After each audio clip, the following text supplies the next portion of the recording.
எல்லாருக்கும் வணக்கம். இந்த ஃபோட்டோவை நிறைய பேர் சோஷியல் மீடியாவில் பார்த்துருக்க வாய்ப்பு இருக்குது. ரொம்ப வைரலாக போயிட்டுருக்கு. அதாவது அர்ஜுன் வைத்தியான்னு ஒரு ஆள் வந்து அவர் சோஷியல் மீடியாவில் ஒரு ஃபோட்டோ போட்டிருக்காரு. அதில் வந்து தோனி வந்து மும்பை இந்தியன்ஸோட ட்ரைனிங் ஜெர்சி போட்டார். அதனால் ஜாலியாக எடுத்த ஃபோட்டோ இப்போ வந்து ரூமர்ஸ்க்கு ஒரு சீடு போட்ட மாதிரி ஆயிடுச்சு.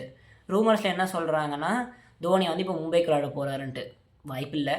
ரெண்டாவது வந்து சில பேர் கமெண்ட்ஸில் படிக்கும்போது எனக்கு சந்தோஷமாக இருந்துச்சு. தோனி வந்து மும்பைக்கு விளையாண்டுருக்கலாம் அப்படி இப்படிலாம் போட்டிருக்காங்க. ஒரு ஆசையாக போட்டிருக்காங்க.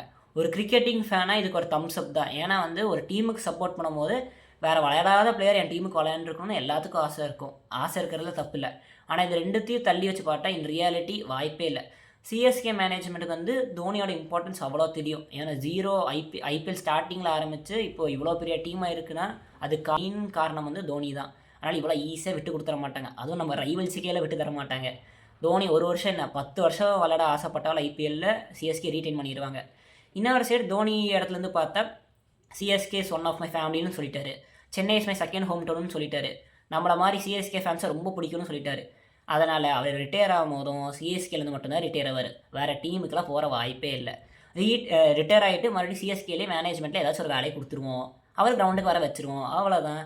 ஆனால் ஃபஸ்ட்டு சீசனில் சென்னைக்கு முன்னாடி பிட்டு முடியுமே மும்பை இந்தியன்ஸ் தான் வச்சுருந்தாங்க தோனிக்கு. இப்போது ஃபாஸ்ட் ஃபார்வர்ட் பண்ணி பொலாடு, ரோஹித் சர்மா, மல்லிங்கா, ஹர்பஜன் கூட தோனியும் சேர்ந்து இருந்தார்னா அது எவ்வளோ பெரிய டீமாக இருந்திருக்கும். 5 கப் என்ன 7, 8 கப்பு கூட எடுத்திருப்பாங்க. ஆனால் இது நல்ல வேலை நடக்கலை. நம்ம சிஎஸ்கே மேனேஜ்மெண்ட் ரொம்ப நல்ல வேலை செஞ்சுருக்காங்க. அதனால தான் நம்மளுக்கு ஒரு தலை, ஒரு கேப்டன் கூல் அதெல்லாம் கிடச்சிருக்காங்க.